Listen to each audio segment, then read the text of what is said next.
जय श्री कृष्ण।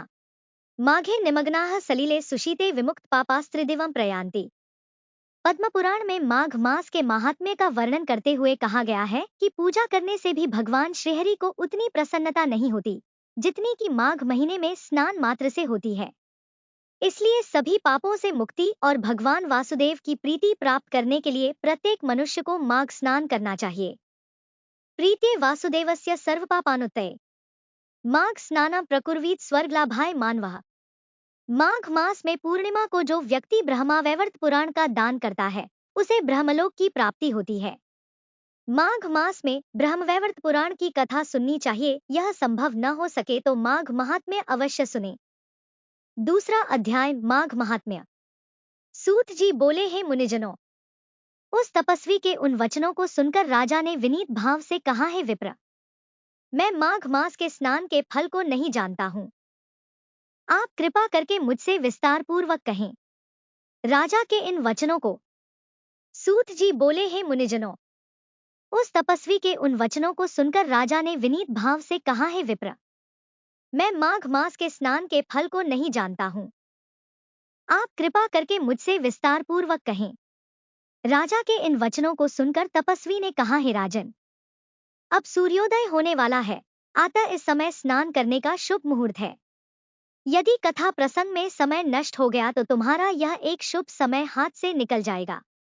इस समय मेरी बात मानकर तुम स्नान करो और घर लौटने पर अपने कुलगुरु वशिष्ठ से इस प्रसंग को पूछ लेना। इतना कह तपस्वी स्नान करने चले गए। राजा ने उनके वचनों को हृदय में धारण करके अपने साथियों सहित सरोवर में स्नान किया। प्रातः होने पर राजा अपने राज्य में पहुंचा। उसके मन में तपस्वी के शब्द गूंज रहे थे। अतः राजा दिलीप शीघ्र ही सुंदर वस्त्रों और आभूषणों को पहनकर अपने सुयोग्य मंत्रियों को साथ लेकर महल से निकला। बंदीजन राजा की स्तुति गाने लगे। राजा योग्य उपहार लेकर गुरु वशिष्ठ के आश्रम की ओर चला। वहां पहुंचकर उसने श्रद्धापूर्वक गुरु को नमस्कार किया और साष्टांग प्रणाम किया। वशिष्ठ जी ने राजा का यथोचित सत्कार करके आशीर्वाद दिया और कुशल पूछा। वशिष्ठ जी के सम्मुख बैठकर राजा ने आदर से अपना सिर झुकाकर बड़े ही विनीत स्वर में उनसे यह कहा, हे भगवन, आपकी कृपा और आशीर्वाद से मैं पूर्णतया प्रसन्न हूँ। आपके द्वारा मैंने आचार, दंडनीति, राजधर्म एवं चारों वर्णों तथा चारों आश्रमों की समस्त क्रियाएं, दान विधान, यज्ञ, व्रत, उपासना आदि विधियों सहित भगवान विष्णु के पूजन की समस्त बातों को विधि विधान से सुन लिया है। आज एक तपस्वी ने माघ महात्म्य एवं स्नान की बातें सुनाकर मेरे दिल में एक जिज्ञासा उत्पन्न कर दी है। अतः हे नाथ, आप कृपा करके मुझे इस माघ मास का महात्म्य सुनाएं। वशिष्ठ जी ने प्रसन्न होकर कहा, हे राजन, आपकी भगवान के प्रति श्रद्धा को देखकर मेरा हृदय प्रसन्न है। तुमने समस्त जीवों को सुखी बनाने वाला प्रश्न किया है।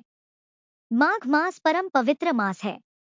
जो मनुष्य गौ, पृथ्वी, तिल, वस्त्र, स्वर्ण, अन्न आदि अन्य उत्तम दानों को बिना किए ही स्वर्ग जाने की इच्छा करता है, वह इस माघ मास में स्नान करके स्वर्ग प्राप्त कर सकता है। माघ मास में स्नान द्वारा प्राणी सीधा बैकुंठ को जाता है। जो व्यक्ति त्रिरात्रि तक कृच्छ, चंद्रायण एवं पराग व्रत के द्वारा अपना शरीर सुखाना नहीं चाहते परंतु मन में स्वर्ग जाने की इच्छा रखते हैं, उन्हें माघ मास में स्नान करना चाहिए। बैसाख मास में होम और दान, कार्तिक मास में तप, पूजन होते हैं, परंतु माघ मास में स्नान करने से विशेष प्रभाव है। जो प्राणी बिना यज्ञ, दान, होम किए यदि स्वर्ग जाने की इच्छा करे तो उसे माघ मास में नदी, सरोवर आदि में सूर्योदय से पूर्व स्नान करना में चाहिए। माघ स्नान का फल कामधेनु के समान है। विद्वान पुरुषों का कथन है कि माघ स्नान करने वाला प्राणी अनंत फल प्राप्त करता है, वह राजा होता है।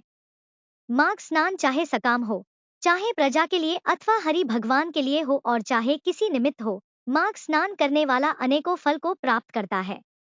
मकर संक्रांति में अन्न त्याग कर अदिति ने 12 वर्ष तक माघ स्नान किया। इससे त्रिलोकी ने उज्ज्वल करने वाले 12 पुत्र प्राप्त किए। माघ स्नान के प्रभाव से ही अरुंधति, सुभगा स्वर्ग को गई और शची परम रूपवती होकर स्वर्ग में राज्य करती थी। अनेकों प्राणियों ने जिन्होंने माघ स्नान किया है और नियमों का पालन किया है, उसने सुंदर अप्सराओं के नृत्य, गंधर्वों के संगीत एवं वाद्य यंत्रों से गूंजित वेदपाठी ब्राह्मणों की वेद ध्वनि से मुखरित परम पवित्र लोक में स्थान पाया है। जिन मनुष्यों ने माघ स्नान के साथ दान किया है और प्रिय वस्तु का त्याग किया है, वे भाग्यशाली हैं। माघ स्नान के प्रभाव से अच्छी बुद्धि प्राप्त होती है, पापों का नाश होता है। इसके स्नान करने वाला प्राणी सहज ही उन लोगों को प्राप्त करता है जो ज्ञानी, तपस्वी और भगवान की आराधना करने वाले प्राप्त करते हैं। दान के द्वारा स्वर्ग प्राप्त करने वाले प्राणी पुण्य क्षीण होने पर पुनः लौट आते हैं, परंतु माघ स्नान करने वाले कभी नहीं लौटते। ये सदैव बैकुंठ वास करते हैं। माघ स्नान करने वाले प्राणी यदि दूध देने वाली गौ का दान करता है तो वह उतने वर्ष स्वर्ग में निवास करता है जितने गौ के शरीर में रोम होते हैं। जो प्राणी माघ स्नान के पश्चात गुड़, तिल का दान करता है उसके सभी पाप नष्ट हो जाते हैं। तिल का दान पापनाशक है और उसको दान करके प्राणी निर्मल हो जाता है। जो मनुष्य माघ स्नान करके ब्राह्मणों को जूता और कमंडल दान देता व भोजन कराता है, वह मोक्ष प्राप्त करता है। हे राजन, जो पापी माघ स्नान के साथ दान करता है उसे सद्गति प्राप्त होती है। पितरों के तर्पण से प्राणी बैकुंठ पाता है। दान के द्वारा प्राणी के सभी पाप नष्ट हो जाते हैं और स्वर्ग मिलता है। माघ स्नान करने वाले प्राणी को माघ मास में यथाशक्ति दान करना चाहिए। जैसे आकाश की शोभा सूर्य से, कुल की शोभा संतान से, उसी प्रकार तप की शोभा दान से है। यह पावन प्रसंग भृगु ऋषि ने मणि पर्वत पर विद्याधरों से कहा है। उनके अनुसार माघ मास में अधिक दान करना चाहिए। प्रिय भक्तों, धार्मिक मान्यता के अनुसार हर व्यक्ति को अपने जीवन काल में धर्मराज की कहानी अवश्य सुननी चाहिए। कहते हैं कि इस कहानी को सुनने के बाद बैकुंठ धाम के द्वार खुल जाते हैं। धर्मराज की दो कहानी होती है, एक बुढ़िया माई की और एक स्कंदपूर्ण में वर्णित। हम आपके लिए दोनों ही कहानी लेकर आए हैं, तो आइए हम भी रसपान करते हैं श्री धर्मराज कथा का। एक समय की बात है कि नैमिषारण्य में सहस्तो शौनक आदि ऋषि गण परम श्रद्धा के साथ पुराणों के मर्मज्ञ सूत जी महाराज से पूछने लगे, भगवन, हम आपके मुखारविंद से धर्मराज जी की कथा, उसका विधान तथा महात्म्य सुनना चाहते हैं, सो आप हमें कृपा करके यही सुनाइए। सूत जी बोले, हे ऋषियों, आप लोगों ने मुझे से मनुष्यों के कल्याण कामना से मुझसे ये पूछा है, अतः आज मैं आप लोगों को धर्मराज की कथा सुनाता हूँ। सारे तीर्थ तथा व्रत करने से तथा नाना प्रकार का दान हो देने वाले मनुष्य भी जिनके उद्यापन को किए बिना सुख के भागी नहीं हो सकते, इस विषय में आप लोगों को इस लोक में सुख और आगे स्वर्ग की प्राप्ति के लिए धर्मराज जी की श्रेष्ठ कथा कहूँगा। आप लोग विश्वास रख कर श्रावण करें। पूर्व काल की बात है कि राजा बब्रुवाहन महोदयपुर में राज्य करता था। वह राजा बड़ा धर्मात्मा, दयालु तथा गौ, ब्राह्मण और भक्त पूजक था। उसके राज्य में हरिदास विष्णु सेवक बड़ा तेजस्वी था। तदानुसार उसकी पत्नी भी बहुत सुशील और धर्मवती थी, जिसका नाम गुणवती था। हरिदास विष्णु सेवक बड़ा तपस्वी था। तदुसार उसकी पत्नी श्री भगवान की भक्त और पतिव्रता थी। उसने प्राय सभी प्रसिद्ध देवताओं के व्रत किए, परंतु धर्मराज की यानी धर्मराज नाम से प्रभु की सेवा कभी नहीं की। वह गणेश के, चंद्रमा के, हर तालिका आदि देवियों के, रामकृष्ण जन्माष्टमी, महाशिवरात्रि आदि शिव जी के सभी व्रत किया करती थी। बड़ी श्रद्धा से एकादशी का व्रत करती हुई यथाशक्ति दान भी करती थी रहती थी और अतिथि सेवा से कभी विमुख नहीं रही। इस प्रकार धर्मप्रायण यह वृद्ध अवस्था में मृत्यु को प्राप्त हुई तो धर्म चरण के प्रभाव से यमदूत उसे आदर पूर्वक धर्मराज के पुर को ले गए। दक्षिण दिशा में पृथ्वी से कुछ ऊपर अंतरिक्ष में धर्मराज का बड़ा भारी नगर है, जो कि पापी लोगों को भयकारी है। धर्मराज का पुर 1000 योजन का है। वह चौकोर है तथा उसके 4 धार है तथा वह नाना प्रकार के रत्नों से शोभायमान काई मनुष्य जो पुण्य भोगने को गए हैं निवास कर रहे हैं। स्थान स्थान पर गीत सुनाई देर है और बजे बज रहे हैं। उस नगर के 7 कोट हैं। उसके बीच में महासुंदर धर्मराज जी का मंदिर है। वह रत्नों से बना हुआ है और अग्नि बिजली बाल सूर्य के समान चमक रहा है। उसके दरवाजों की पेड़ियां स्फटिक मणि की है। हीरों की कड़ियों से आंगन चमक रहा है। उसके मध्य में अनुपम सुंदर सिंहासन पर धर्मराज भगवान विराजमान है। उनके पास चित्रगुप्त जी का स्थान है, जो कि मृत प्राणियों के पाप का लेखा भगवान धर्मराज को सुनाया करते हैं।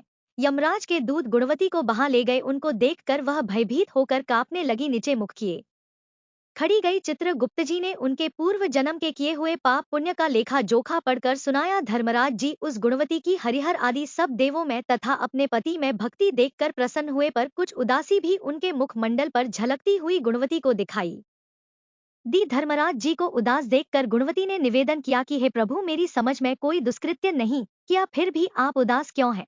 इसका कारण बताइए। धर्मराज जी ने कहा, हे देवी, तुमने व्रत आदि से सब देवों को संतुष्ट किया है, परंतु मेरे नाम से तुमने कुछ भी दान पुण्य नहीं किया है।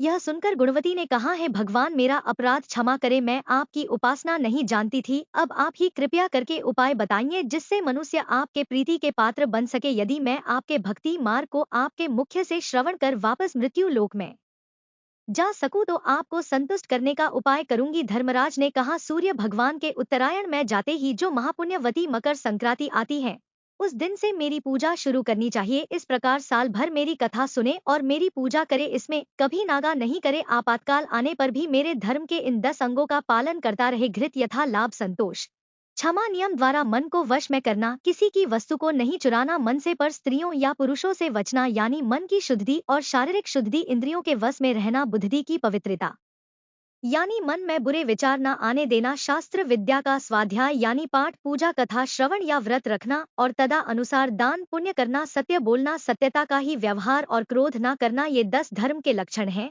और मेरी इस कथा को नियम से सदा सुनता रहे, पढ़ता रहे और यथाशक्ति दान पुण्य तथा परोपकार करता रहे। जब साल भर बाद फिर मकर संक्रांति आवे तब उद्यापन कर दे। सोने की या असमर्थ हो तो चांदी की मूर्ति बनवा में किसी विद्वान ब्राह्मण के द्वारा पूजन हवन आदि करे। मूर्ति की प्राण प्रतिष्ठा कर पंचामृत से स्नान करा, षोडशोपचार से उसकी पूजा करे, साथ में चित्रगुप्त जी की भी पूजा करे। सफेद काले तिलों के लड्डू का भोग लगावे, हमारी पूर्ण पुष्टि के लिए ब्राह्मण को भी भोजन करावे और बौस की छावरी में 5.25 सेर धान्य जवार जो मुक्ता तुल्य मानी है, किसी मंदिर या ब्राह्मण को भेंट करे। स्वर्ग में चढ़ने के लिए सोने या चांदी की नसेनी धर्मराज मंदिर में दान करे। इसके साथ ही सुंदर बानी हुई सैया, मुलायम गद्दा तथा रजाई और तकिया हो। इसके अलावा कंवल, पादुकाएं, लकड़ी या डंडा, लोटा, डोल, 5 कपड़े भी धर्मराज के निमित्त और यदि समर्थ हो तो हंस वेद काली या लाल गाय चित्रगुप्त के निमित्त धर्मराज मंदिर में दान करना चाहिए। ये सभी वस्तुएं सर्वसाधारण के लिए हैं, धनवान व्यक्ति और भी दान करे तो उत्तम है।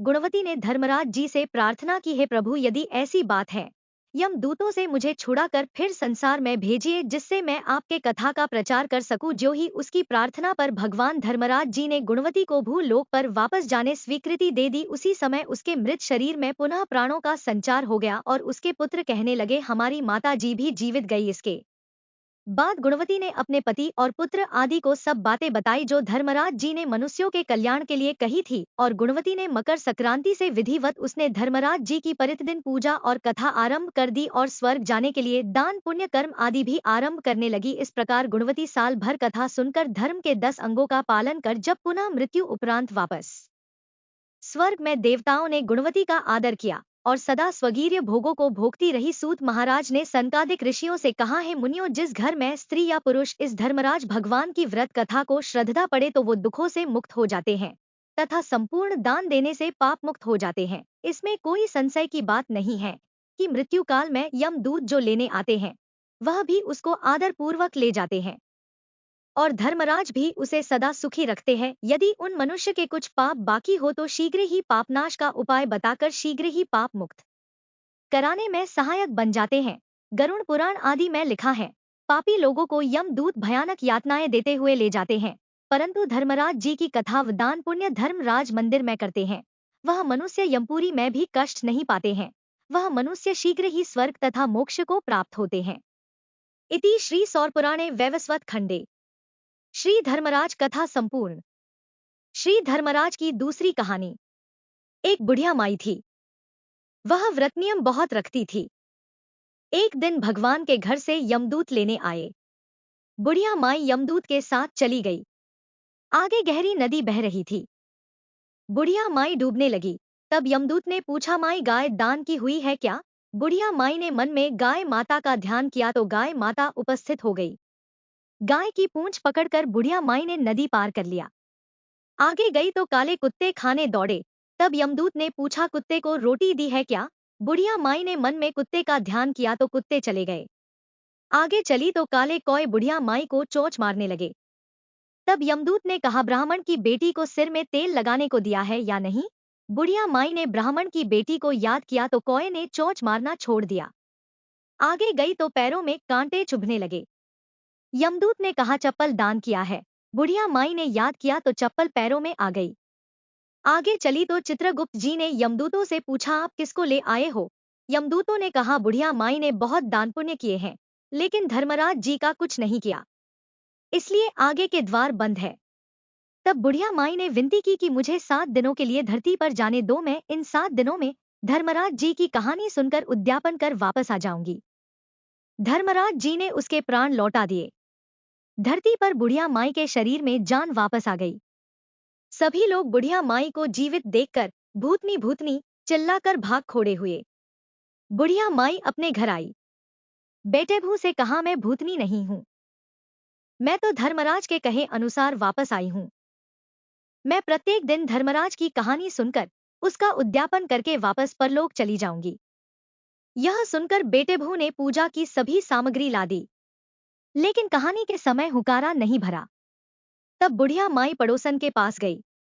पड़ोसन ने कहानी सुनी और हुकारा भी भरा। बुढ़िया माई ने 7 दिनों के पश्चात उद्यापन कर दान किया। 7वें दिन धर्मराज जी ने बुढ़िया माई के लिए स्वर्ग से विमान भेजा। विमान देखकर सभी गांव वालों ने स्वर्ग जाने के लिए कहा। तब बुढ़िया माई ने कहा, मेरी कहानी तो केवल पड़ोसन ने सुनी है। यह सुनकर सभी गांव वालों ने बुढ़िया माई के पांव पकड़ लिए और धर्मराज की कहानी सुनाने को कहा। बुढ़िया माई से कहानी सुनने के बाद सभी गांववासी विमान में बैठकर स्वर्ग पहुंच गए। सभी गांववासी को देखकर धर्मराज ने कहा, मैंने तो केवल बुढ़िया माई के लिए विमान भेजा था। बुढ़िया माई ने कहा, मेरी कहानी इन सब ने सुनी है, इसलिए मेरा आधा पुण्य इनको दे दो और स्वर्ग में वास भी दो। तब धर्मराज जी ने सभी गांववासियों को स्वर्ग में वास दे दिया। सो है धर्मराज जी जैसे बुढ़िया माई को स्वर्ग दिया वैसे सबको देना।